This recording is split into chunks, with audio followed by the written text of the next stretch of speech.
నుంచి వస్తారు కదా ప్రధానం తీసుకొని, వాళ్ళందరినీ మేళతాళాలతో ఊరేగింపుగా తీసుకొస్తారనమాట.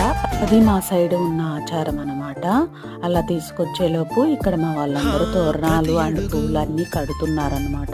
సేమ్ మీకు ప్రీవియస్ వీడియోలో చెప్పినట్టే పీటల కింద ముగ్గు వేసేసి, ముత్తైదు వచ్చి ముగ్గు వేసి దాని మీద పీటలు పెట్టి అండ్ తెల్లటి వస్త్రాన్ని పరిచి పెళ్లి కూతుర్ని కూర్చోబెడతారనమాట. పెళ్లి కూతురుతో పాటు అమ్మ వాళ్ళు చేయడం కాబట్టి పెళ్లి కూతురు వాళ్ళ కన్న తల్లిదండ్రులు కానీ లేకపోతే ఎవరైతే పెళ్లి చేస్తున్నారో వాళ్ళు ఈ ప్రొసీజర్ అంతా చేస్తారనమాట.